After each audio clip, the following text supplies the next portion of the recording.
Sehingga pujian kita bukan sekedar pujian yang kita naikkan pagi hari ini, tapi sungguh-sungguh keluar dari hati kita yang paling dalam, bahwa kita sungguh mengasihi Tuhan Yesus. Kita sungguh-sungguh mau menyembah Dia. Oh, terima kasih Tuhan Yesus. Kami mau terus angkat hati kami untuk di hadapan-Mu pagi hari ini. Oh, terima kasih Tuhan. Terus angkat hati kami Tuhan. Dimanapun kami duduk Tuhan, Engkau lawan kami Tuhan Yesus. Biar ada perjumpaan pribadi kami dengan Engkau pada hari ini. Lawan kami Tuhan. Kuatkan setiap kami Tuhan. Pulihkan hidup kami Tuhan. Oh, terima kasih Tuhan Yesus. Oh, rapatkan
Kau berkati anak-anak murid di kasih Tuhan, biar mereka boleh terus menyala-nyala untuk Tuhan, biar mereka boleh terus ready buat Tuhan.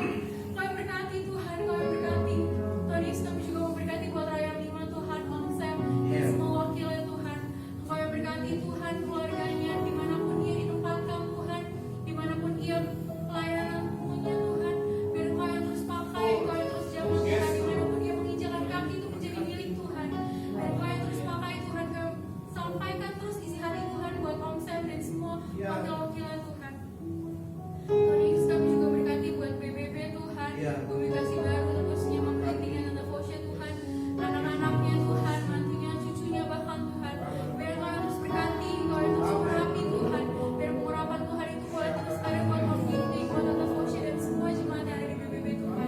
Kau yang berkati, Kau yang berkati Tuhan, Kau yang mengurapi di dalam nama Tuhan Yesus. Tuhan Yesus, kami juga memberkati Tuhan untuk gembala di tempat ini Tuhan, biar merapi merbabu Tuhan. Kau yang berkati Mami Tony, Kau yang berkati Mami Ira Tuhan, biar pengurapan Tuhan itu boleh ada di mereka Tuhan, biar isi hatimu itu boleh terus dicurahkan Tuhan, biar mereka boleh terus berjalan dalam visi misinya Tuhan, biar Kau yang terus pakai mereka Tuhan, pakai mereka terus Tuhan, biar Kau yang terus berkati semua jemaat di Antu ini Tuhan. Kami percaya Tuhan, semua jemaat di tempat ini diberkati Tuhan dan diurapi Tuhan. Terima kasih Tuhan, kami mau berkati semua manajemen M2 Tuhan, biar kami di tempat ini boleh menjadi berkat, biar mereka boleh lihat terang Kristus itu nyata atas setiap kehidupan kami. Terima kasih Tuhan Yesus, terima kasih, biar kerajaan-Mu datang, kehendak-Mu yang jadi Tuhan Yesus. Terima kasih dalam nama Tuhan Yesus kami berdoa dan mengucap syukur. Amin. Silakan duduk kembali. Bapak Ibu Saudara semua bersukacita pagi hari ini. Amin. Ya, saatnya kita akan memberikan persembahan yang pertama. Nanti ada kantong yang akan dijalankan. Bapak Ibu Saudara, walaupun situasi hari-hari ini memang cukup membuat goncang ekonomi Indonesia pada seluruh dunia, tapi jangan sampai itu membuat kita tidak memberi buat pekerjaan Tuhan. Amin. Justru malah kita memberi di saat-saat susah. Itu yang luar biasa Bapak Ibu Saudara. Bukti nyata bahwa kita mengasihi Tuhan. Amin. Dan percayalah bahwa setiap pemberian kita itu merupakan benih, sebuah taburan yang suatu saat nanti kita akan tuai, dan tuainya itu sangat besar. Amin. Memberkati kehidupan kita dan juga memberkati pelayanan tentunya di tempat ini. Mari sambil kita siapkan. Nanti kita akan doa terlebih dahulu. Semua yang tersiap kita akan berdoa terlebih dahulu. Bapak, terima kasih buat pagi hari ini Tuhan, saat ini kami akan memberikan persembahan. Kami sadar bahwa apa yang kami miliki asalnya daripada Engkau sendiri Tuhan. Berkati setiap tangan-tangan yang memberi, berkati setiap tangan-tangan yang akan mengelolanya, sambil mengingat akan kebaikan dalam kehidupan kami Tuhan. Dan kami percaya Tuhan lebih baik berkat memberi daripada menerima. Terima kasih Tuhan, pagi hari Tuhan kami siap memberi bagi Tuhan. Dalam nama Yesus yang siap memberi, sama-sama katakan amin.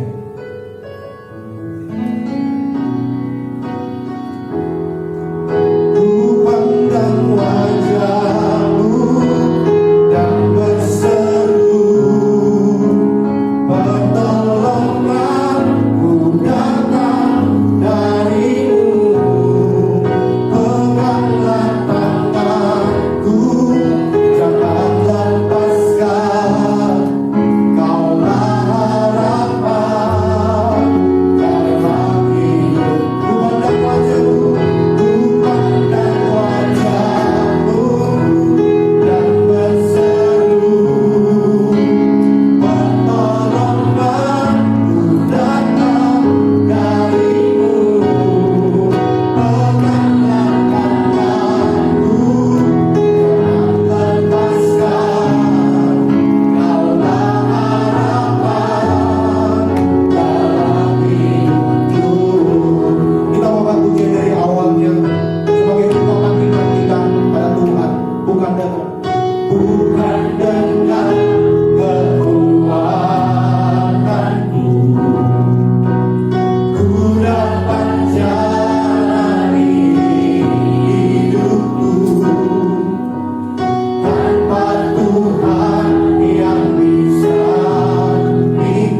hidupku,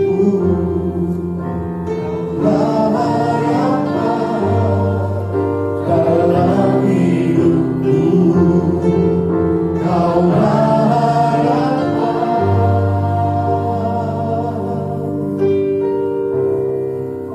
dalam hidupku. Sungguh kami ucap syukur ya Tuhan. Amin. Di tengah badai sekalipun kami tahu ada harapan yang luar biasa yang kami miliki di dalam Kau ya Tuhan. Dan pengharapan itu tidak akan pernah mengecewakan kami ya Tuhan. Dan pengharapan itu menjadi saup yang kuat bagi hidup kami Tuhan. Terima kasih Tuhan Yesus, terima kasih Tuhan. Ini janji-Mu buat setiap kami.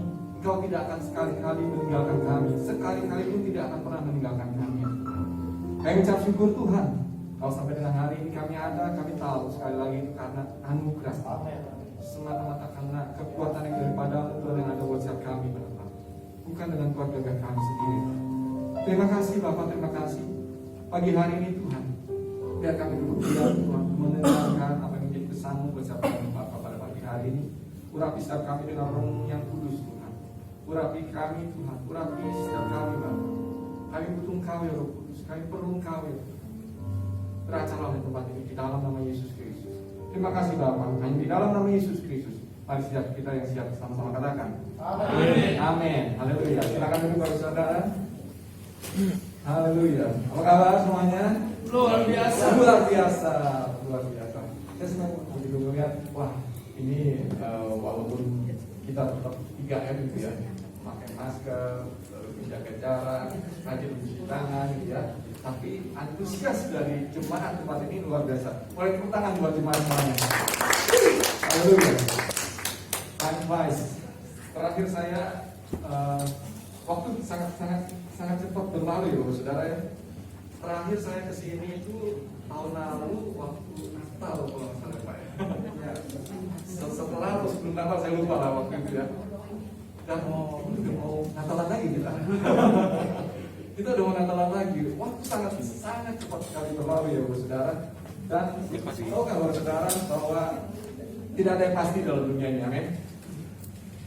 Yang pasti dalam dunia ini cuma satu, ketidakpastian dan perubahan. Itu aja yang selalu ada dan itu selalu akan terjadi gitu ya. Nah, boleh ditambahkan saya kan? Pagi hari ini saya mau share sesuatu buat Bapak Saudara. Saya mau ngambil satu judul tentang season of change, gitu ya, musimnya perubahan. Dulu kita beribadah, nggak usah beribadah deh, di jalanan aja kita jarang pakai masker, benar kan? Sekarang di dalam ruangan justru kita pakai masker, benar ya? Apalagi di luar, gitu ya. Dulu kita ibadah onsite seperti ini, tapi sekarang onsite dan online, gitu ya. Dulu anak-anak sekolah pasti setiap pagi macet. Saya rumah di Agus Salim, Saudara. Itu sepanjang jalan itu tuh sekolah, SD, SMP, SMA, MTS semuanya tuh. Kalau saya gitu kurang lebih ada sekitar 7 sekolah kalau nggak salah. Jadi alhasil setiap pagi itu pasti macetnya luar biasa. Sekarang semua anak sekolah duduk diam di rumah dan hanya menghadap ke laptop ataupun Android gitu ya, ataupun HP gitu. Lalu kemudian belajar di situ. Ini hal-hal yang nggak pernah mungkin di dalam pikiran kita kalau persis akan ada masa-masa seperti ini. Mungkin kita nggak pernah dulunya melakukan hal ini semua, kalau Saudara. Tapi ini loh firman Tuhan bahwa perubahan itu pasti, ya. Musim itu pasti akan ada terus. Semuanya akan bisa saya bilang, semua bisa dikatakan Allah bilang itu nggak ada sesuatu yang baru. Kita buka di Kejadian 8 ayat 22. Kita baca sama-sama. 3, 2, 1. Selama bumi masih ada akan ada bertumbuh namun dingin dan panas, kemarau hujan siang dan malam. Ya Saudara, tidak ada henti-hentinya musim menabur, menuai, dingin, panas, kemarau, hujan, siang dan malam. Ini kejadian setelah Nuh, ya, setelah peristiwa banjir besar. melanda. Dan di situ di akhir pasal tersebut dikatakan seperti ini, Tuhan yang berbicara sendiri, tidak ada, selama bumi masih ada, tak akan berhenti-henti musim menabur dan menuai, dingin dan panas, kemarau dan hujan, siang dan malam. Di Pengkhotbah 1 ayat 9 sampai 10. Kita lihat ya. Kita baca sama-sama Bapak Saudara. 3, 2, 1. Apa yang pertama ada lagi, dan apa yang dibuat akan ada lagi. Tak ada yang baru matahari. Ada sesuatu yang dikatakan, lihatlah baru, tetapi sudah ada dan lama sudah sebentar. Jadi Bapak Saudara, Pengkhotbah itu sudah tulis ini semua. Firman Tuhan itu sudah menuliskan ini semua. Menurut Bapak Saudara, apakah pandemi ini baru kali ini terjadi? Enggak.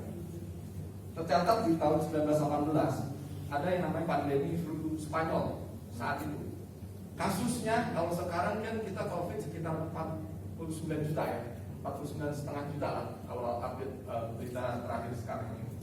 Lalu kemudian kematian menyebabkan sekitar 1,25 juta untuk COVID. Tapi pada saat itu pandemi flu Spanyol itu sampai dengan 500 juta orang terjangkit dan 50 jutanya meninggal hanya dalam waktu 2 tahun, 1918 sampai dengan 1920. Dan itu mereka terjadi dalam 3 gelombang. Nah, saya mau katakan case-nya yang lalu sama seperti ini. Case yang sekarang ini sama seperti yang lalu. Cuman puji Tuhan ya sekarang teknologi udah modern. Kita lebih cepat untuk beradaptasi, kita lebih cepat untuk menginvestigasi, kita lebih cepat untuk, ya kita bisa dibilang dalam tahun ini sejak Maret sampai dengan November ini sudah 9 bulan. 9 bulan ya puji Tuhan, vaksin sudah mulai ditemukan satu persatu gitu ya. Research gitu ya sudah dilakukan, penelitian dan segala macamnya sudah dilakukan, dan target pemerintah tahun depan akan ada vaksin seperti itu. Nah, sehingga akhirnya angka kematiannya bisa ditekan turun drastis. Dan jadi saya mau katakan bahwa di sini firman Tuhan ya dan amin. Tidak ada sesuatu yang baru di kolong langit ini, di bawah matahari tidak ada sesuatu yang baru. Kita berkata oh ini baru ini terjadi nih. Enggak, dulu juga berkata kok. Itu firman Tuhan yang bilang, ya. Nah, makhluk hidup itu selalu punya yang namanya habitat. Contohnya lah gajah, habitatnya pasti di hutan, di padang seperti itu. Lalu kemudian ikan, habitatnya di mana? Di air, ya, di laut, dan kemudian pokoknya di perairan, air laut, sungai maupun laut. Ya. Nah, manusia itu sebenarnya habitatnya di mana, Bapak Saudara? Saya pernah belajar di sini mungkin ada yang 300 ya. Di situ Pak Abraham Lalente katakan gini, manusia habitatnya adalah budaya. Kenapa? Karena manusia mau ditaruh di gunung yang tinggi hidup, manusia mau ditaruh dimanapun hidup, di luar angkasa aja hidup, gitu ya. Nah, jadi kenapa? Karena manusia bisa beradaptasi dengan hal itu. Nah, manusia habitatnya adalah budaya. Yang dimaksud dengan budaya adalah bahwa contohnya sekarang lah, kita sekarang budaya kita ini udah 3M, pakai masker, cuci tangan sering-sering, jaga jarak, gitu kan. Budaya kita udah seperti itu, dan itu sudah otomatis terbentuk seperti itu. Karena apa? Karena ini kejadian yang kita alami sejak dari Maret sampai dengan November ini. Nah, Bapak Saudara, saya mau katakan bahwa manusia itu habitatnya adalah budaya. Ketika budaya berubah, maka manusia pun akan beradaptasi dan akan berubah. Jadi puji Tuhan, Tuhan tuh kasih hal yang luar biasa buat manusia, bahwa musim apapun yang sedang hari-hari Tuhan kasih sama kita, Tuhan percaya bahwa kamu pasti bisa lalui, kamu pasti bisa lewatin. Dan itu yang perlu kita tanamkan dalam hati kita, Bapak Saudara. Tanamkan dalam benak kita, dalam pikiran kita bahwa kita bisa, kita pasti bisa. Bukan karena pikiran kita juga ya, Bapak Saudara, tapi memang karena Tuhan juga sudah berikan hikmat itu kepada kita. Nah, pagi hari ini saya mau bicara tentang seasons of change, yaitu musim perubahan. Dan ada beberapa hal yang bisa kita pelajari sebenarnya dari musim perubahan ini.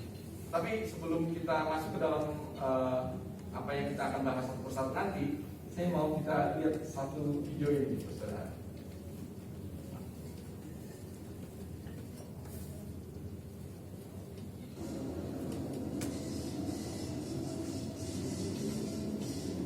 Ya, ini adalah sebuah kapal. Saya yakin ini bukan kapal kecil ya. Ini mungkin kapal tanker, ya mungkin ukurannya Handymax. Sekitar 5.000 DWT, apa namanya, 5.000, beratnya 5.000 ton, kapasitasnya 5.000 ton. Di tengah lautan yang menggelora seperti itu, goncang kapal seperti ini juga. Jadi saya mau membayangkan Bapak Saudara secara visual badai itu seperti ini, gitu ya. Saya nggak bisa membayangkan sih kalau saya ada di situ, udah kayak gimana rasanya gitu ya. Muntalkan. Yang jelas itu udah bercampur baur, ya udah terserah Tuhan deh, mungkin saya begitu kali. Jadi ini gambaran ketika badai ya seperti itu.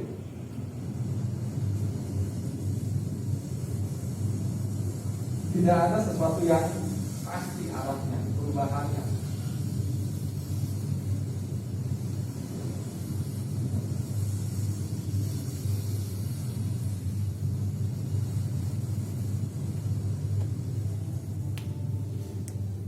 Mengerikan sekali menurut saya. Oke, selanjutnya ada, bisa disebutin nggak? Udah habis itu ya? Oh, oke. Ya, pelajaran yang kita bisa tarik dari sini Bapak Saudara. Sebenarnya kenapa kok selalu perubahan, krisis dan segala macam dianalogikan sebagai badai sih? Karena badai itu sifatnya tidak menentu. Angin tiba-tiba dari kanan, dari kiri, dari depan, dari belakang, muter. Ya seperti Bapak Ibu Saudara tadi lihat.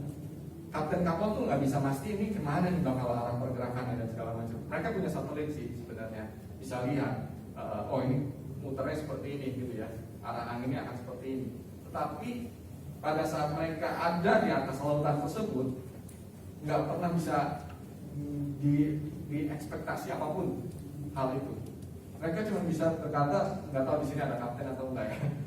Tapi kalau ada kapten kayak contohnya tadi lah sebelah kanan semua gitu ya, kapal oleng kapten gitu ya, berat gitu ya. Jadi saya mau katakan bahwa badai itu apa namanya, krisis itu selalu dianalogikan sebagai badai karena apa? Perubahannya tidak bisa tertentu, tidak ada orang yang bisa memprediksi ini kapan akan berakhir. Kita sempat bilang waktu itu pandemi, oh ini kita lihat penelitian waktu itu dari Universitas Indonesia kalau nggak salah ya. Pada saat mulai Maret, wah itu kan peak tuh ya di bulan April Mei kalau nggak salah, peak. Terus kemudian mulai turun. Ketika mulai turun, oh diprediksi, oh ini akan selesai di sekitar September. Ada yang bilang begitu, ada yang bilang Agustus sudah selesai. Oh mereka pede sekali. Tapi ternyata kemudian ada gelombang kedua lagi, naik lagi seperti itu. Nah itulah yang dinamakan dengan badai, gitu ya. Nggak bisa diprediksi, nggak bisa diprediksi. Pandemi saat ini itu nggak bisa diprediksi sampai kapan akan selesai. Tapi yang harus dilakukan adalah apa? Antisipasi menghadapinya. Ya, pemerintah puji Tuhan kemarin saya ikutin webinar dari salah seorang ekonom di Indonesia, dan dia juga salah satu staf Sekretariat Pemulihan Ekonomi Nasional. Dia katakan bahwa pemerintah, puji Tuhan ya, Tuhan kasih hikmat kepada pemerintah kita. Tahun 2020 ini target mereka adalah 2020-2021 target mereka adalah Indonesia sehat dulu. Setelah itu baru Indonesia kerja tahun 2022. Setelah itu 2003 adalah tahun Indonesia transformasi. Jadi memang stepnya akan sedikit panjang, tapi pemerintah sudah punya planning ini, sudah punya rencana ini. Dan puji Tuhan, saya harus sampaikan ini juga supaya kita gini dapat gambaran bahwa pemerintah punya rencana atas ini, dan pemerintah tidak tinggal diam karena hal ini. Dan ini semakin menguatkan kita juga supaya kita juga jangan terlalu khawatir tentang hal ini. Badai pasti berlalu, gitu ya, saudara. Nah, badai sering dianalogikan ya. Nah, apa sih yang bisa kita pelajari dari sebuah perubahan? Lesson learned untuk sebuah perubahan itu apa sih? Pertama, perubahan itu bukan musuh kita. Perubahan itu bukan musuh kita, saudara. Tetapi ketakutanlah itu yang jadi musuh kita. Banyak orang yang justru ketika pandemi terjadi meninggal bukan karena virusnya, tapi karena parnonya. Kenapa ketakutan itu? Kayaknya gini Bapak Saudara, ketika ketakutan terjadi, orang akan jadi stres, gitu kan ya. Nah itu menghasilkan yang namanya enzim kortisol. Enzim kortisol itu adalah sebuah enzim di dalam tubuh yang dihasilkan, lalu kemudian dia akan mempersempit pembuluh darah orang setiap orang, gitu ya. Dan inilah yang akan menyebabkan, makanya ketika ada yang komorbid istilahnya gitu ya, ada penyakit bawaan yang lain, jantung dan segala macam, ini sangat riskan. Karena itu tadi orang ketika kena, orang tuh udah takut duluan.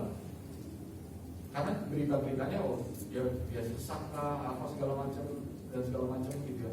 Padahal corona sendiri itu, COVID sendiri itu punya tingkatannya juga sebenarnya, fasenya. Jadi ada yang memang berat, ada yang sedang, ada yang ringan gitu ya. Ada beberapa teman saya kena, tapi mereka kenanya di fase yang sedang gitu ya. Dan 14 hari pulih pulang. Tetangga saya pun ada gitu, kena gitu ya. Lalu kemudian kita nggak mengisolasi mereka. Mereka tetap ada dalam rumah. Justru kita bantu mereka, kita anterin makanan, apa segala macam gitu ya, urunan warga dan segala macam seperti itu. Yang kita lakukan adalah menyemangatinya, percaya kamu pasti bisa lalui, dan akhirnya puji Tuhan sembuh juga. Nah jadi saudara, yang menyebabkan kadang-kadang orang meninggal itu bukan karena penyakitnya, tetapi karena ketakutannya, karena stresnya itu. Dan hal yang kedua, bukan hanya penyakitnya aja nih Bapak Saudara, ekonominya juga nih. Wah, dengan adanya begini, tiba-tiba perusahaan udah mulai off, gitu ya, mengurangi karyawan, pakai efisiensi dan segala macam. Dan ini banyak terjadi. Ada beberapa rekan juga mereka menghadapi hal tersebut. Ketika mereka ada pengurangan karyawan, yang awalnya mungkin bilangnya seminggu WFH ya, gitu ya. Tapi yang WFH itu di unpaid, nggak dibayar, gitu ya. Hari yang dia kerja di rumah itu nggak dibayar. Startnya dari situ. Lalu kemudian lama-kelamaan akhirnya harus diberhentikan. Ada orang yang memang bisa beradaptasi dengan hal itu, tapi ada orang juga yang akhirnya nyerah. Kalau Bapak Ibu Saudara searching di web atau apa gitu ya, cari kasus-kasus itu banyak sekali. Ada orang yang kasus dia nggak kena, tapi karena dia, saya ingat salah seorang warga negara Pakistan kalau nggak salah, itu bunuh diri, terjun dari apartemen. Karena apa? Karena dia nggak bisa pulang, karena dia nggak bisa pulang ke negaranya saat ini dalam kondisi ini. Jadi dia udah hopeless duluan, dan akhirnya bunuh diri. Beberapa lama waktu itu saya dengar di berita di daerah Bogor kalau nggak salah ya. Ketika dikasih tahu, oh ini padahal baru reaktif bilangnya, belum yang tes swab gitu ya, baru reaktif, udah parno duluan dan akhirnya bunuh diri. Saya bilang ya ampun, baru reaktif itu belum tentu ya Bapak Saudara. Kita kalau flu biasa pun kalau cuma tes yang rapid test itu bisa reaktif gitu ya. Nah, orang kadang udah dengar seperti itu, mengalami seperti itu, nyerah duluan, udah takut duluan. Nah inilah yang saya mau katakan, ketakutan kita yang kadang membunuh kita. Pagi hari ini saya mau menguatkan Bapak Saudara bahwa jangan takut. Firman Tuhan juga udah bilang kan, jangan takut. Sering firman Tuhan itu bilang seperti itu. Jangan takut. Takut itu akan membunuhmu. Bulan ini bulan November gitu ya. Tanggal 10 nanti kita merayakan yang namanya Hari Pahlawan. Ada satu quotes kan atau satu penyemangat gitu ya. Maju tak gentar gitu ya. Maju tak gentar. Karena apa? Karena kalau gentar kita tidak akan maju. Yang saya mau katakan lagi, ketika kita gentar, ketika kita takut, mungkin di hari-hari ini orang ada banyak akhirnya diperhadapkan dengan pilihan. Oh, kalau gue keluar atau kalau saya berhenti dari pekerjaan ini, saya harus bagaimana? Saya harus mulai seperti apa? Takut untuk melangkah, takut mengambil pilihan, takut untuk macam-macam. Sementara ini anak saya ini masih ada nih yang perlu sekolah, anak saya perlu nih yang masih kuliah, anak saya. Jadi banyak ketakutan yang terjadi dalam hidup manusia saat ini. Dan ini yang saya mau encourage Bapak Ibu Saudara pagi hari ini. Jangan pernah takut. Karena apa? Karena Tuhan kadang mengizinkan hal ini. Kita lihat yang slide berikutnya.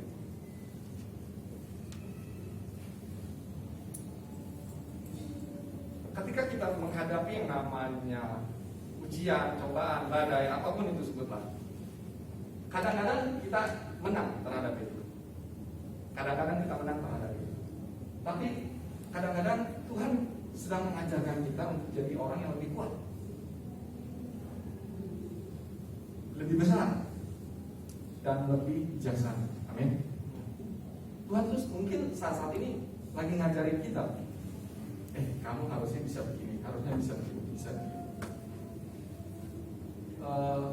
Hari-hari ini orang mungkin diperhadapkan dengan yang namanya banyak-banyak dilema.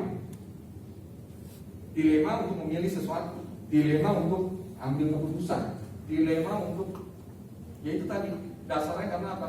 Karena takut kalau yang saya ambil keputusan A, saya salah.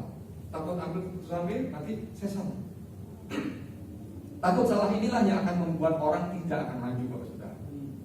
Percayalah bahwa selama kita ada dalam frame-nya Tuhan, bingkainya Tuhan, mau pilihan A, mau pilihan B, mau pilihan C, mau pilihan D, selama kita ada dalam bingkainya Tuhan, Tuhan masih pelihara. Amin. Yang harus dipastikan adalah kita ada dalam bingkainya Tuhan, bukan? Nggak usah terlalu pusing kalau misalkan ini kita tahu mana yang baik, mana yang tidak baik, ya. Mana yang benar, mana yang jahat, kita udah tahu. Tapi biasanya orang dilema itu adalah mengambil keputusan yang terbaik dari yang baik, ya kan? Yang terbaik dari yang baik. Tapi ini yang saya mau katakan buat Bapak Saudara, Tuhan ajak kita untuk dewasa dalam mengambil keputusan. Tuhan ajak kita saat ini mungkin untuk mulai mengukur, kalau misalkan saya ambil keputusan A, konsekuensinya apa ya? Risikonya apa ya? Tapi dalam sisi lain, keuntungan yang saya bisa dapat apa ya? Dan ini yang Tuhan mau ajar kita, seimbangkan, lihat itu, gitu ya. Tadi sebenarnya ada satu video tentang seorang surfer yang dia dibilang hurricane surfer. Jadi kalau ada badai besar, dia malah senang, karena di situ benar-benar visualisasinya nggak kelihatan sih tadi ya.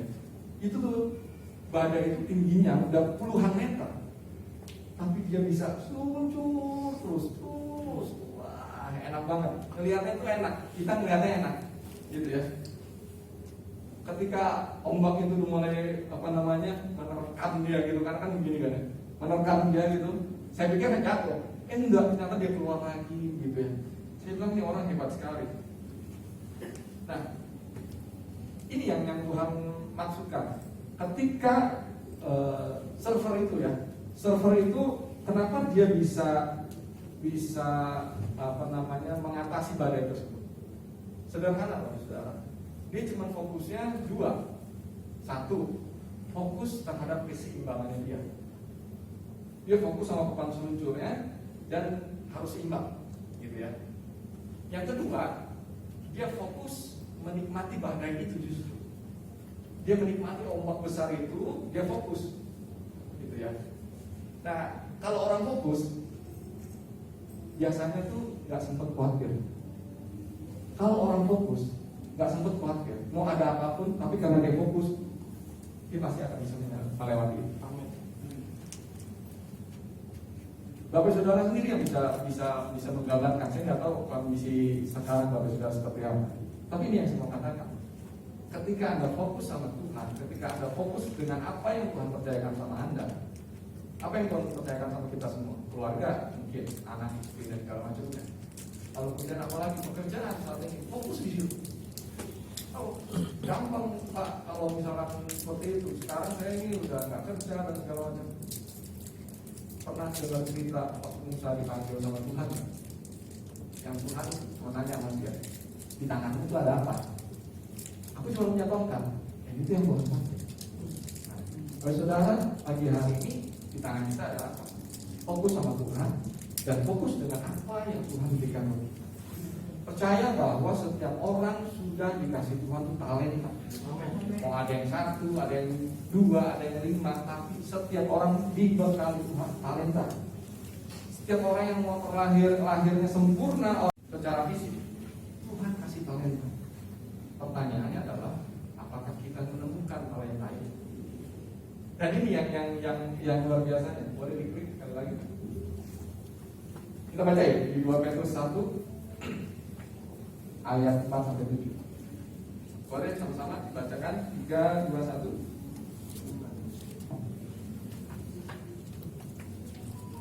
2 Petrus 1 ayat 4 sampai dengan 7.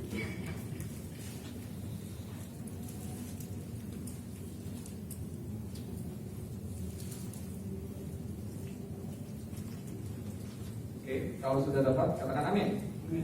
Oke, baca sama-sama 3, 2, 1.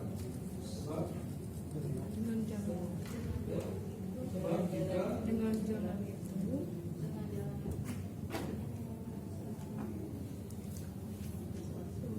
Ragu-ragu juga sudah lanjut. Kita baca sama-sama ya. 3, 2, 1. 2 Petrus 1 ayat 4 sampai dengan 7. Dengan jalan itu Dia telah menganugerahkan kepada kita janji-janji yang berharga dan yang sangat besar, supaya olehnya kamu boleh mengambil bagian dalam kodrat ilahi dan luput dari apapun nafsu yang membinasakan dunia. Justru karena itu kamu harus dengan sungguh-sungguh berusaha menambahkan kepada iman kebajikan, kepada kebajikan pengetahuan, kepada pengetahuan penguasaan diri, kepada penguasaan diri kekuatan, dengan kesarehan, kasih.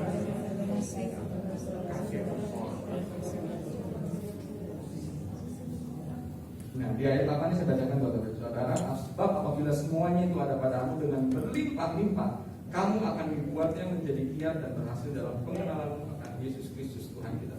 Ini yang tadi saya sampaikan kepada saudara. Pengenalan kita sama Tuhan itu nggak cukup dengan kita cuma baca firman.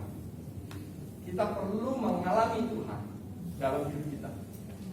Di masa-masa ini yang satu cerita saya katakan, kadang Tuhan mengajarin kita untuk makin ngembangin kekuatan otot iman kita, gitu ya. Tuhan ajarin itu untuk kita jadi semakin besar, semakin kuat, semakin bijaksana. Dan ini yang pesan firman Tuhan. Tambahkan kepada imanmu kebajikan. Kebajikan itu perbuatan baik. Tambahkan kepada kebajikan apa? Pengetahuan. Jadi saya mau katakan iman aja nggak cukup, tapi tambahkan itu dengan pengetahuan. Hari-hari ini bersaudara di masa-masa seperti ini justru adalah masa-masa di mana harusnya kita makin banyak belajar dari orang lain pengalaman seperti apa. Hari ini saya suka lihat webinar orang gitu ya, ketika dia lagi usaha dan segala macam. Saya kerja di kantoran, bukan entrepreneur. Tapi bukan berarti saya nggak perlu belajar tentang hal-hal itu. Saya lihat tuh webinar orang seperti itu. Tujuannya apa? Supaya kita masih punya pengetahuan yang luas. Pengetahuan kita semakin besar. Dan itu tujuannya apa? Suatu saat ketika kita hadapi, kita udah bisa lalui. Jadi nggak cukup iman, tapi tambahkan ke dalam iman kebajikan, pengetahuan, penguasaan diri, ketekunan, kesalehan, kasih akan saudara-saudara, dan kasih akan semua orang. Ujung-ujungnya dari iman itu adalah harus ada kasih. Kalau iman seseorang, saya beriman apa gitu misalkan, tapi ujung-ujungnya nggak kepada kasih, maka saya mau katakan itu mungkin hanya sekedar kemauan, bukan iman. Firman Tuhan kan? Firman Tuhan kan dikatakan ya, ada iman, pengharapan dan kasih. Yang terbesar kan? Kasih. Gitu. Jadi sebabnya dari iman dan harus selalu berakhir di kasih. Nah, Bapak Saudara, hari-hari ini mungkin kalau Bapak Saudara berpikir gitu ya, kaitannya apa nih? Ya ketika kamu melakukan sesuatu, iman kamu melakukan seperti ini, kamu tahu bahwa kamu melakukan itu karena contohnya, saya mengasihi keluarga saya mengasihi anak saya, suami saya, istri saya, dan harus saya lakukan itu. Saya mengasihi orang tua saya mengasihi. Jadi harus itu yang menjadi tujuan akhir dari sebuah iman. Dalam investasi, orang selalu kenal yang namanya high gain, high risk, high gain gitu ya. Jadi risiko besar, maka keuntungan besar dalam sebuah investasi. Sekarang ini lagi mulai ramai saham. Sorry Bapak Saudara.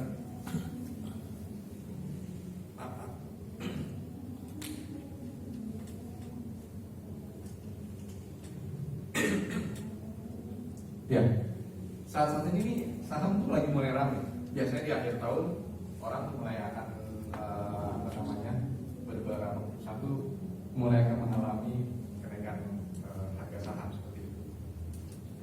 Dan orang yang berani ngambil risiko yang besar, karena apa? Karena dia mempertimbangkan bahwa keuntungan besar pun ada di situ. Gitu. Nah, jadi Bapak Saudara, kenapa tadi saya sampaikan seperti ini? Tuhan saat tadi mungkin ngajar kita mungkin sedang dilema menghadapi pilihan-pilihan, tapi mulai belajar mengerti, menimbang-nimbang, menyeimbangkan antara risikonya apa dan keuntungannya apa. Kalau saya ambil pilihan, nah gimana kita tahu tadi, tambahkan pengetahuan, banyak baca, jangan banyak nonton dulu, boleh ya gitu ya, sekali boleh lah buat hiburan, tapi lebih banyak ya nonton hal-hal yang sifatnya pengetahuan gitu ya, dalam artian sekarang ini banyak sekali orang di IG dan segala macam tuh bikin IG TV dan segala macam itu ya, mereka ngadain seminar dan itu for free. Karena apa? Karena ini musim udah berubah. Sekali lagi saya katakan, orang mulai ikut yang namanya podcast seperti itu. Lihat podcast yang istilahnya yang bermanfaat lah, gitu ya. Kalau yang nggak penting-penting, ada juga banyak podcast sekarang yang nggak penting gitu ya. Dan ya udah, lebih baik diabaikan aja. Hari-hari ini saya juga bergerak di dalam pelayanan Bapak Saudara dengan beberapa anak muda. Jadi kita mau memenuhi yang namanya media, gitu ya, dengan kebenaran firman Tuhan juga. Tetapi relevan juga dengan dunia sekarang, dengan dunia muda, gitu ya. Dan kita undangnya siapa? Ya nggak harus dari orang hebat, gitu. Cukup kita aja. Kemarin kita sempat undang beberapa teman,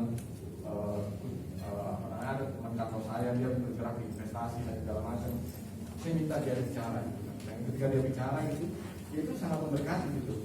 Di umurnya yang masih mungkin sekitar 33 tahun, dia sudah punya segalanya, gitu ya.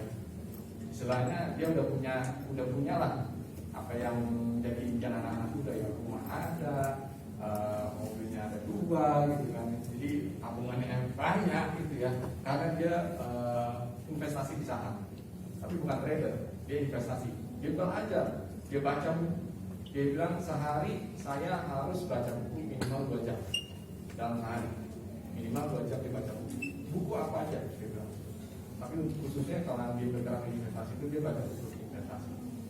Nah kita undang tuh di dalam podcast ini. Tujuannya supaya encourage anak-anak muda untuk ayo mulai baca, mulai banyak merenung juga gitu ya. Supaya kamu ketika kamu berhadapan dengan pilihan gampang. Oh, tinggal timbang-timbang aja nih. Ada A, B, keuntungannya seperti ini, kerugiannya apa, resikonya seperti ini. Kira-kira resikonya bisa dimitigasi atau enggak? Oke, kalau bisa, ya udah kita ambil. Jadi hal-hal seperti ini Bapak Saudara yang akhirnya membuat kita belajar bahwa Tuhan kadang memperhadapkan hal ini buat kita. Oke, lesson selanjutnya dari perubahan. Ini yang Tuhan bilang ya. Sometimes he comes the storm and other time he comes his child. Satu kali Tuhan menenangkan badai, tapi satu kali pun di lain waktu ketika badai itu terjadi lagi, yang Tuhan mau adalah menenangkan kita anak-anak. Badai tetap, tapi Tuhan mau menenangkan kita. Kalau Bapak Saudara baca di Markus 4, kita baca yuk sama-sama Markus 4.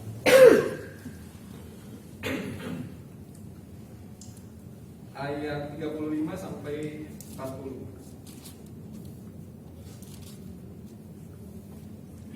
Oke. Yang sudah dapat katakan amin. Ya, baca ya 3, 2, 1. Pada hari itu, waktu hari sudah petang, Yesus berkata kepada mereka, marilah kita bertolak ke seberang. Mereka meninggalkan orang banyak itu lalu bertolak dan membawa Yesus bersama dengan mereka dalam perahu di mana Yesus lalu duduk dan orang-orang lain juga bersedia. Lalu mengamuklah perempuan yang sangat dahsyat dan ombak menimbun masuk ke dalam perahu sehingga perahu itu mulai penuh dengan air. Pada waktu itu Yesus sedang tidur di guritan sebuah pilar. Maka murid-muridnya membangunkan dia dan berkata kepadanya, Guru, engkau tidak peduli kalau kita binasa. Dia pun bangun, menghargai angin itu dan berkata kepada danau itu, diam, tenanglah. Lalu angin itu reda dan danau itu menjadi teduh sekali. Lalu dia berkata kepada mereka, mengapa kamu begitu takut? Mengapa kamu tidak percaya? Nah, saudara, kalau saudara perhatikan ayat ini, urutannya adalah Yesus lagi hidup, lalu apa terjadi? Badai datang. Dan saat itu Yesus masih tidur. Yang panik adalah murid-murid. Lalu kemudian murid-murid, Guru, engkau nggak peduli sama kami, kamu membiarkan kami binasa ya, gitu kan? Lalu kemudian Yesus bangun dan dihardik kami. Nah, saudara, sebenarnya ini satu hal yang Tuhan mau ajarkan gitu ya buat kita itu, bahwa bukan sebaliknya, bukan keadaan sebaliknya. Badai ada, terus kemudian Tuhan hardik, lalu kemudian udah tenang, Tuhan tidur. Enggak begitu kejadiannya. Jadi kejadiannya adalah Yesus tidur dulu, tenang dulu, terus kemudian badai terjadi. Bukan badai dulu, lalu kemudian Yesus tenangin, lalu kemudian Yesus tidur. Enggak seperti itu. Nah, ini saya mau membagi seperti kita bahwa yang Tuhan mau adalah sebenarnya gini, kamu tenang aja, aku ada di sini, aku tahu di luar ada badai, gitu ya. Kamu tenang aja, aku selalu bersama dengan kamu. Tapi ini yang sering terjadi sama kita, seperti yang murid-murid alami. Tuhan membiarkan kami binasa ya. Tuhan biarin kita seperti ini, ngalami seperti ini, ekonomi seperti ini. Tuhan mau kita mati. Tuhan kok enggak jauh bawah saya sih. Tuhan kok banyak sekali seperti itu. Jadi yang Tuhan mau sebenarnya pada awal adalah Dia ingin muridnya tenang sebenarnya, karena Yesus ada di situ. Tapi mungkin kalau kita jadi murid pun menghadapi badai yang kita tadi, Tuhan Yesus tolong saya, gitu ya. Tuhan Yesus, gitu. Jadi ya. Tapi dalam hal ini, kalau saudara, jelas Tuhan katakan di ayat 40, mengapa kamu begitu takut? Mengapa kamu tidak percaya? Kita percaya kita sama Tuhan. Amin. Oke, lesson selanjutnya kalau saudara. Oke, ini ada gambar berlihat. Ketika di musim perubahan ini, Tuhan mau mengklarify, memperjelas nilai-nilai kita, memperjelas nilai-nilai kita. Saya ada sebuah cerita teman gitu ya. Ketika dia menghadapi badai saat itu, badai yang dihadapi adalah ketika dia tiba-tiba harus diberhentikan dalam pekerjaannya. Dia tadi posisinya oke, gitu ya. Dia posisinya oke, lalu kemudian tiba-tiba, benar-benar ini tiba-tiba dia diberhentikan. Akhirnya dia cerita sama saya itu sampai istilahnya bergetar juga gitu ya.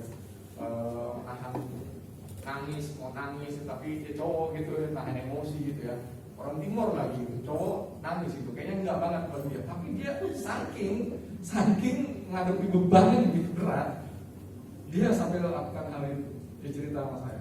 Lalu dia bilang gini, tapi dari sini gue belajar bro. Gue dulu tuh ya, buat makan siang aja tuh 100.000 kayaknya ya receh lah kita gitu. Setiap makan siang segitu, 100-200 ribu. Sekarang gue tuh belajar, itu berharga banget nilainya. Nah, ini yang saya mau katakan sama saudara. Ketika kita menghadapi badai, kita baru akan merasa gitu bahwa oh, ini kita bisa menghargai uang kecil, kita menghargai waktu, kita menghargai keluarga kita menghargai anak kita, istri kita, suami kita, orang tua kita. Di tengah badai seperti ini, Tuhan mau ajar ini. Kenapa saya kasih gambaran berlian? Berlian itu Bapak Ibu tahu kan ya, berlian. Satu karat itu mungkin harganya sekitar 20 jutaan kali ya, satu karatnya. Jadi kenapa dia begitu mahal? Karena kalau dalam bahasa Yunani kuno itu disebutnya adamas, ya, adamas. Apa artinya? Artinya itu unconquerable, invincible. Jadi tidak terkalahkan. Kenapa? Karena dia adalah sebuah karbon transparan yang dibentuk 150 km di bawah permukaan bumi. Lalu kemudian waktunya berjuta-juta tahun. Nah, dia munculnya gimana? Dia munculnya ketika itu gunung berapi, gitu ya, lava muncul keluar seperti itu. Nah, itu kenapa dia bisa seperti itu?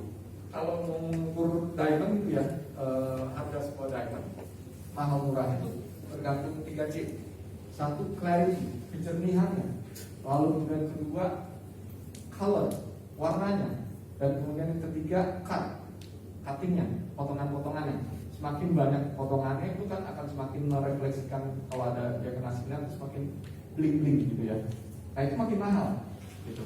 Nah jadi diamond atau berlian, batu berlian itu sebenarnya sebuah karbon, hanya sebuah karbon aja. Tapi karena dia ditekan, di pressure dan waktunya lama, akhirnya terbentuk dan ketika dia keluar mahal harganya. Nah saudara, kalau hari-hari kita lagi mengalami tekanan dan kayaknya nggak selesai-selesai, percaya satu saat nilaimu mahal. Nilaimu mahal. Sorry. Nilaimu mahal. Nah, jadi apa yang harus dilakukan orang saat ini? Yang tadi saya bilang, orang mungkin nggak sadar kalau di dalam dirinya dia punya talenta. Saya mungkin bisa cerita sebuah kisah hidup almarhum mertua saya, yang ketika dia menghadapi goncangan saat itu keluarga yang berantakan, lalu kemudian mama mertua saya almarhum itu udah sempat mau bunuh diri, udah kayak orang gila istilahnya gitu. Karena mereka tadi dari awal keluarga adalah oke, baik-baik saja, semuanya happy gitu ya, berada lah istilahnya. Setiap minggu orang keluarga yang lain diundang jalan-jalan dan segala macam. Tapi sampai satu kondisi di mana tiba-tiba papa mertua almarhum meninggalkan mama mertua begitu saja tanpa alasan yang jelas saat itu. Tapi ketika di sini Tuhan berpulihkan dan kami udah tahu sebenarnya alasan apa. Sederhana, soal komunikasi aja sebenarnya. Dan lucu banget ini kejadiannya gitu ya. Menurut saya lucu karena kami sebenarnya sebuah komunikasi yang tidak tersalurkan akhirnya berujung kepada perpecahan keluarga. Nah, singkat cerita buat saudara, saat itu mengalami yang namanya, mungkin saya pernah cerita di sini ya, makan bubur, bukan nasi, bubur bagi 4 karena anaknya 3, saya anak yang ketiga. Lalu kemudian makan bareng-bareng sambil meneteskan air mata. Dan almarhum mama saya, dia anak tunggal dari keluarga yang bisa dibilang ya ada juga, tapi mama papanya orang tuanya udah gak ada. Dan akhirnya dia sendiri dan dia nggak tahu mesti gimana. Dia bingung mau apa. Puji Tuhan istri saya anak bungsu, dia doa sama Tuhan, dia nangis sama Tuhan, kita harus apa Tuhan, kita harus apa. Tiba-tiba Tuhan bilang, kamu bikin kue aja. Kamu bikin kue gitu kan. Tuhan itu bisa ngomong sama kita, nggak selalu audible ya saudara. Kalau audible mungkin kita akan lari. Tapi Tuhan bisa kasih hikmah. Gitu. Akhirnya dia bilang, "Pak, kita bikin kue aja." Apa respon papanya? Kamu pikir bikin kue berapa? Bisa hidupin kita gitu kan. Bikin kue cuma mendapat berapa untungnya dan segala macam, wah gitu kan. Istri saya pagi-pagi berdoa sama Tuhan, Tuhan kok begini gitu kan. Respon mama kok nggak positif. Tapi akhirnya mamanya melunak, akhirnya dibikin lah. Itu kejadian tahun 98 saat kerusuhan. Saat itu dia cuma beli tepung mungkin setengah kilo kali ya, atau sekilo gitu tepung, dia buatlah onde-onde gitu ya. Iya, lalu kemudian dia keliling jualan. Karena saat itu zamannya lagi kerusuhan, semua toko lagi tutup, dan dia mertua saya satu-satunya orang yang dagang muter keliling. Dan Chinese mukanya gitu kan, dia keliling pakai keranjang keliling di daerah Wisma Jaya. Gak nyampe berapa jam habis. Wah, seneng banget. Pulang lagi, bikin lagi, terus gitu. Dan akhirnya kelanjutan terus jadi. Dia yang nggak tahu apa-apa tiba-tiba muncul talentanya, dia bisa mijit. Dia tahu titik-titik di kaki, tapak kaki. Oh, yang ini untuk lambung, yang ini ginjal, yang ini apa. Pijit. Dari apa? Dia baca buku juga sambil dia pijit. Ternyata ada talenta itu. Muncullah talenta itu, bos. Dan ini hanya bisa terjadi ketika tekanan itu terjadi. Mungkin kalau nggak ada tekanan, nggak muncul itu semuanya. Lalu saudara pelajari, expand our opportunity itu. Cari tahu sebenarnya apa nih talenta saya, kemampuan saya apa nih. Seperti yang tadi saya bilang, tongkatnya di Musa itu cuma ada tangannya apa? Ada tongkat doang. Ya itu Tuhan yang Tuhan mau pakai buat bersaudara. Nah itu saudara. Jadi ketika itu berlanjut, ya puji Tuhan akhirnya Tuhan pulihin lewat hal sederhana. Keuntungannya nggak kecil, tapi karena volumenya besar, jadi akhirnya ya bisa kuliahin anaknya, gitu ya. Bisa menghidupi keluarganya, dan di akhir hidupnya bukan di mana kita sudah mengalami yang kemuliaan. Oke, listener berikutnya, saudara. Oke, ini ada bahasa China, Weiji, crisis dalam bahasa Cina itu artinya Weiji, terdiri dari dua suku kata. Yang ada satu adalah apa? Danger, bahaya. Tapi yang satu adalah opportunity, peluang. Jadi sebenarnya ketika kita ada dalam krisis, Bapak Ibu Saudara, kita tuh ada di tengah-tengah. Tadi seperti server menyeimbangkan antara bahaya dengan peluang. Ini bahasa China-nya seperti ini, Weiji namanya. Nah, yang perlu kita lakukan apa? Perluas kapasitas kita, perbesar peluang-peluang yang ada. Ya tadi baca, dengerin webinar dan lain-lain. Itu kuncinya, saudara. Jadi Tuhan mengizinkan hal-hal ini terjadi supaya kita semakin dewasa. Kalau anak-anak selalu disuapin, anak-anak nggak tahu bahaya. Itu jangan main di situ, itu ada api. Jangan begitu, itu ada yang tajam-tajam di sepatu, bertutaran segala macam. Tapi kalau orang dewasa udah tahu apa yang harus dia pilih, sudah tahu dia harus kemana. Seperti itu saudara. Dan saat-saat ini mungkin Tuhan sedang ngajak kita untuk makin dewasa. Amin. Slide terakhir selanjutnya. Pelajaran yang bisa kita pelajari dalam sebuah perubahan, dalam krisis, taruh Kristus, amin. Dan firman-Nya itu ya dan amin. Dan Bapak Ibu Saudara bisa baca firman-Nya. Allah itu setia, Ia tidak akan membiarkan kamu dicobai melampaui kekuatanmu. Ada firman juga bilang, apabila ia jatuh tidaklah sampai tergeletak sebab Tuhan menopang tangannya. Ada lagi firman, Allah itu akan memenuhi segala keperluanmu menurut kekayaan dan kemuliaannya dalam Kristus Yesus. Ada lagi firman hatimu dan janganlah bersandar kepada pengertianmu sendiri. Jadi taruh Kristus di dalam setiap krisis yang kita alami. Dan firman-Nya kita nggak cuma hanya baca renungkan, perlu kita hidupi. Dan hari-hari ini adalah peluang untuk kita menghidupi firman Tuhan, peluang untuk kita membuktikan oh iya firman Tuhan itu hidup. Amin. Dan yang terakhir, learn to let go and let go. Belajar untuk melepaskan dan mempersilahkan Tuhan hidup dan berbicara dalam hidup kita. Ada sebuah ilustrasi menarik. Tahu cara untuk menangkap monyet gimana, saudara? Kalau pemburu-pemburu itu sederhana, dia bikin sebuah kurungan, di dalamnya itu ada buah-buah. Jadi ada buah pisang yang udah matang, jadi wangi gitu ya, sehingga menarik monyet-monyet itu datang. Tapi jerujinya itu hanya sebatas tangannya si monyet aja. Jadi ketika monyet masuk tangannya, dia pegang itu pisang dan kemudian dia akan tarik, tapi nggak bisa tarik. Apa yang dilakukan monyet itu? Dan ketika di trakenya itu kesentuh gitu, akan ada bunyi itu, bip. Nah, pemburunya itu langsung datang. Kemudian datang tangkaplah semuanya. Pertanyaannya sekarang, gimana monyet bisa tertangkap? Karena dia nggak mau lepasin pisangnya. Jadi dia begini, padahal tangannya kalau dilepasin itu tangannya lolos, dia bisa kabur. Ini yang kadang selalu menjebak kita. Ada hal-hal yang kita pikir ini adalah source, ini adalah sumber, ini adalah segalanya buat saya. Dan saya nggak mau lepasin itu. Dan Tuhan sekarang ini mungkin ajarin buat kita. Let go and let go. Lepaskan dan biarkan Tuhan yang beracara dalam hidup ini. Tujuannya apa sih Bapak Saudara? Supaya kita tidak bersandar pada kekuatan.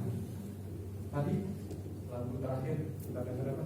Bukan dengan kekuatan, tapi hanya karena Tuhan. Amin. Sebenarnya sederhana. Ketika kita alami ini semua, Tuhan mau satu, Dia yang utama. Kita lean on God, benar-benar bersandar aja sama Tuhan. Sandar sama Tuhan. Percaya sepenuhnya hidup kita sama Tuhan. Udah itu doang. Sederhana kok seperti itu. Walaupun mungkin sepertinya kita aja yang bikin kompleks dalam hidup ini. Oh, Bapak nggak ngalami sih masalah begini. Bapak Saudara, saya sudah cukup mengalami, walaupun mungkin usia saya masih 40 tahunan gitu ya. Tapi saya sudah cukup mengalami. Oh, saya diteriakin katanya kedua.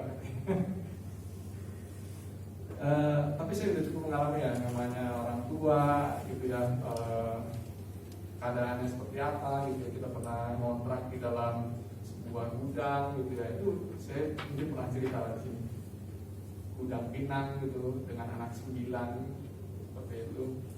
Dan cerita-cerita itu seperti kalau saya recall gitu ya, saya ingat kembali dengan kondisi sampai dengan saat ini Tuhan itu bahkan itu semua. Saya tuh banyak belajar dari situ bahwa Tuhan gak pernah tinggal diam atas itu. Dan Tuhan sudah tahu setiap talenta ini dalam hidup kita masing-masing. Tinggal permasalahannya adalah apakah kita mau menjadi dewasa di dalam Tuhan, di dalam mengenal akan Tuhan. Karena tujuan Tuhan menciptakan manusia di dunia ini sederhana sih kalau kita. Dia mau kita seperti Kristus. Itu aja. Yang tadi itu Kristus waktu dia umur 12 tahun di bait Allah, kemudian dia bertumbuh makin kuat, makin besar, makin kuat dan makin bijak. Dan itu yang Tuhan kehendaki dalam hidup kita. Makin kuat, makin bijak, makin besar dalam hidup kita. Amin. Saya akhiri di sini Saudara. Terus kita tahu.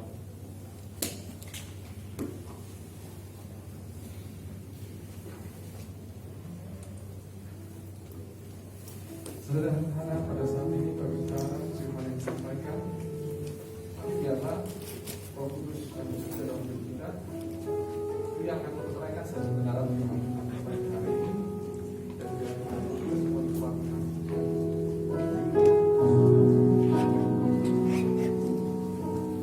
Bukan dengan kekuatanku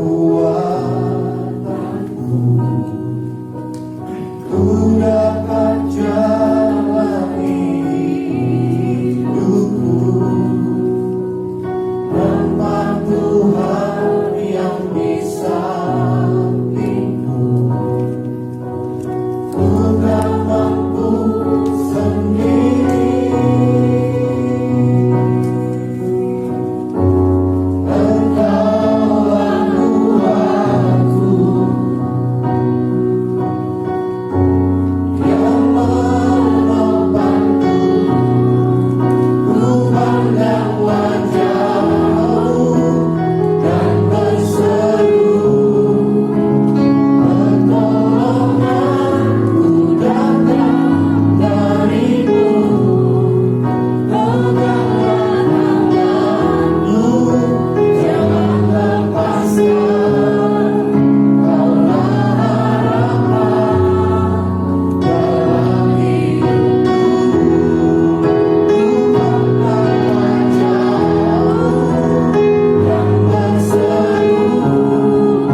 serupa seperti Yesus, menjadi semakin dewasa seperti Yesus, sehingga pada akhirnya nanti Tuhan Kau mendapati kami sama seperti Yesus.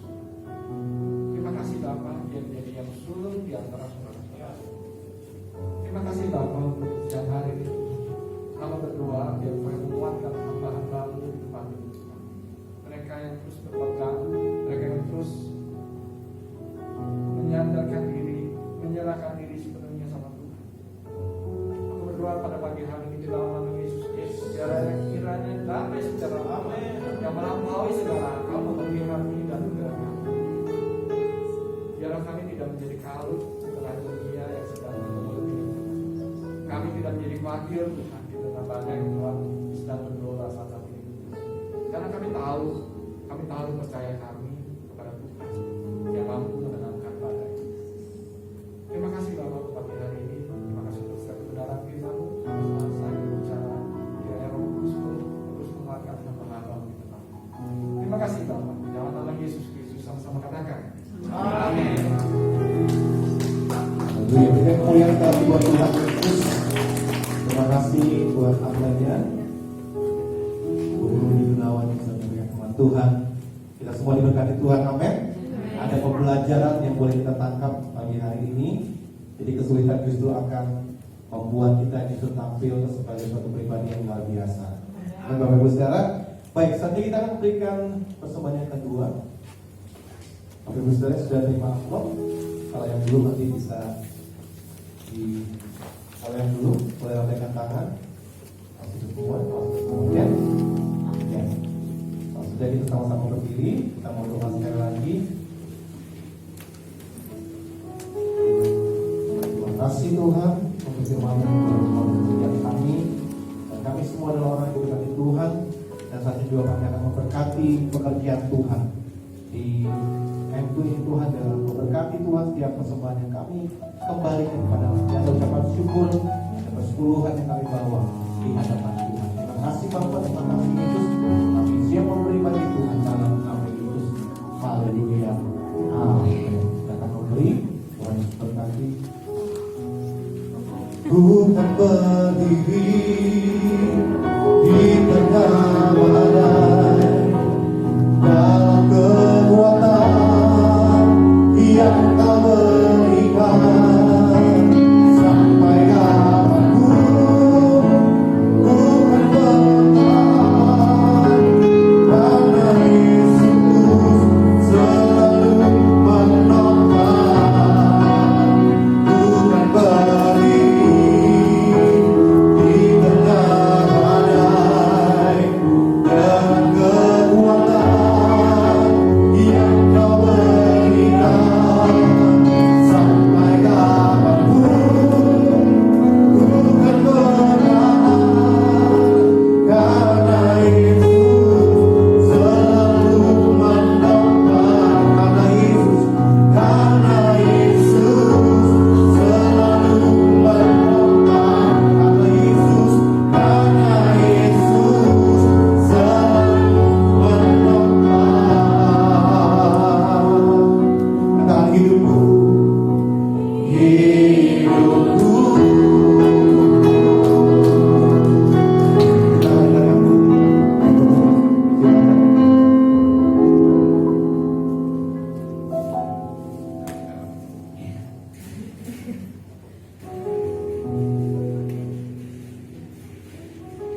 Shalom semuanya Bapak Ibu Saudara. Shalom. Shalom Ayu.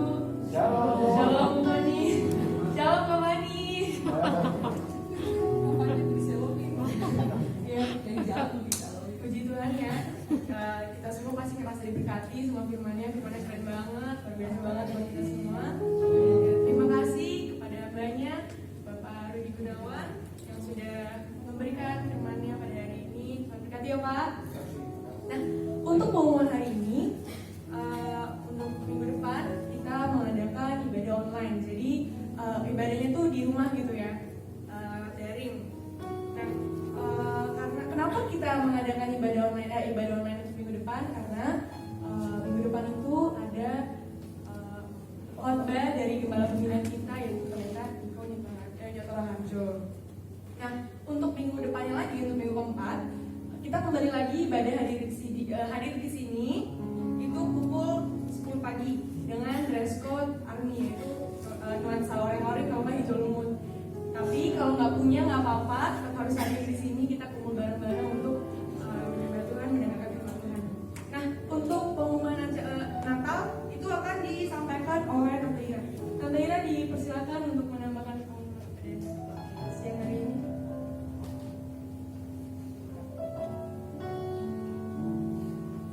Makasih Lady, Tuhan berkati.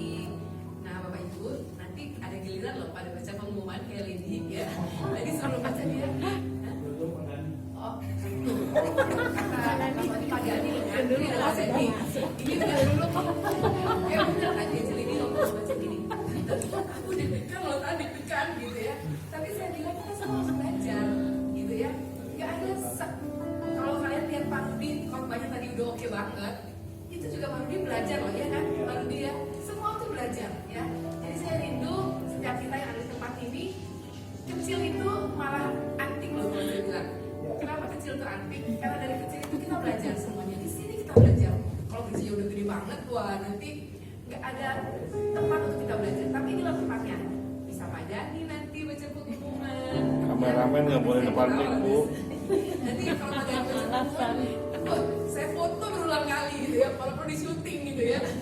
Supaya nanti jadi kenangan Pak Dani kasih lihat Geo gitu, bapaknya baca pengumuman gitu ya. Ya, nah Tuhan, kita untuk pengumuman terakhir mengenai Natal kita ya, Natal kita tetap doakan 27 Desember hari Minggu jam 5 sore ya.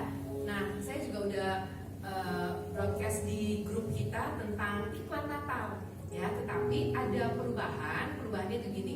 Jadi tadinya kita mau bikinnya kan penawaran iklan Natal untuk kalender meja, tapi ternyata setelah kita cek lagi ternyata harga kalender meja itu sangat-sangat mahal ya. Jadi akhirnya kita beralih ke kalender dinding karena ternyata juga waktu saya ini ke teman-teman saya ya, saya ngobrol kamu ini dong donasi dong buat acara Natal saya, kita mau kamu bisa pasang iklan ucapan dengan foto atau perusahaan di kalender meja. Terus dia bilang malah ini ada beberapa teman ya, kenapa kalender meja sih, kalender dinding aja gitu. Itu waktu sebelum kita cek harga sama Pak Dani.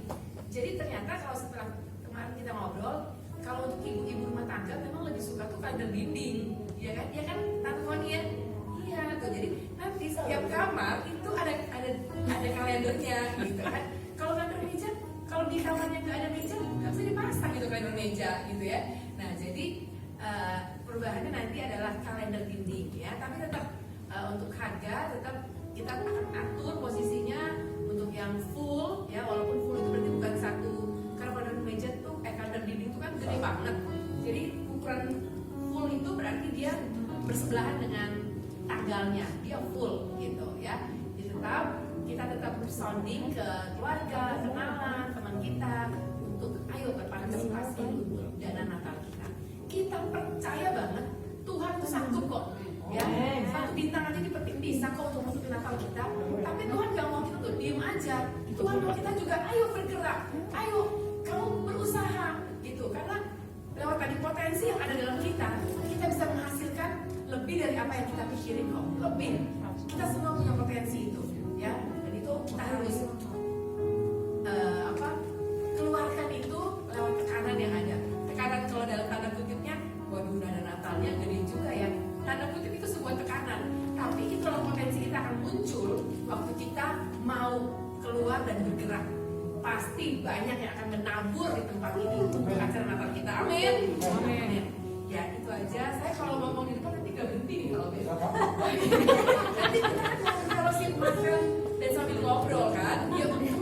Oh iya Pak Dani. Bu, tambahin dikit kalau untuk kampanye profile yang belum ada foto atau Oke, apa. maju deh, kok. Saya siap bantu. Maju deh kok. Ngomongnya maju deh kok. Maju kok. Nggak ada yang denger loh kok. Enggak. Never. Jadi kita beneran saya gak denger itu. Gimana? Untuk kampanye profile kan ada beberapa company yang mungkin belum punya foto atau belum itu, saya siap bantu. Oh, nah pengumuman juga Pak Dani itu ada foto studio yang nanti sedang dipersiapkan. Karena karena Pak Dani ini Pak Rudi dulu itu adalah fotografer handal. Macam. Cuma kalau fotografer kan nggak pernah nongol, selalu kan modelnya yang ditampilin kan. Padahal fotografer handal itu Pak Dani dulu ya. Saya nggak mau sebutin antar semuanya pada kepo gitu. Semua pada minta foto bareng sama Pak Dani gitu. Oh, dari fotoin. Nah, jadi kalau yang mau pasang iklan lalu ada foto keluarga, kesempatan juga loh. Kalau foto keluarga di studio itu kan bagus hasilnya, jadi bisa kita perbanyak lagi, bisa untuk dipasang di rumah gitu ya. Jadi siapa yang nanti mau pasang iklan dan belum ada fotonya, nanti Pak Dani bisa bantu untuk foto ya. Ya itu aja pengumumannya. Mari kita semua bantu berdiri, kita akan akhiri ibadah siang hari ini.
Bersyukur Tuhan untuk hamba-Mu yang Kau sampaikan firman-Mu pagi hari ini.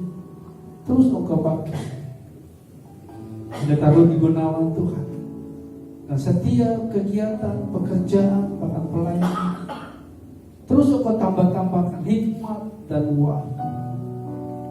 Dia boleh menjadi contoh, dia menjadi teladan dimanapun dia berada Bapa.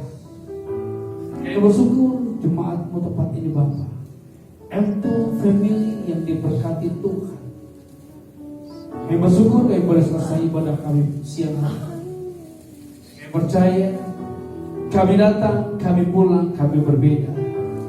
Kami mengalami perjumpaan, kami mengalami anugerah yang besar, lawatan Tuhan. Kami pulang, kami mengalami mukjizat demi mukjizat. Ketika kami datang dengan keadaan sakit, kami pulang ada kesembuhan, ada kebebasan, ada kelepasan, bahkan ada pemulihan kita setiap keluarga. Terima kasih Bapa, terima kasih Tuhan Yesus. Mari kekasih-kekasih Kristus, biji matanya Allah, jemaat M2 yang dikasihi Tuhan dan mencintai Tuhan, angkat tanganmu dan buka hatimu. Pulanglah dan terimalah berkat yang berlimpah-limpah dari Allah Bapa melalui anak yang tunggal Yesus Kristus, serta persekutuan yang main dengan Roh Kudus menyertai Bapak, Ibu, Saudara dan saya dari siang hari ini sampai Maranatha. Yesus kedatang 2 kali, bahkan menjemput kita semua di awan-awan yang permai dan akan memerintah bersama-sama dengan Dia untuk selama-lamanya. Yang percaya dan diberkati katakan sama-sama amin. Selamat hari Minggu, Tuhan Yesus memberkati. Hapsun. Kita berproses bersama, saya bersalaman.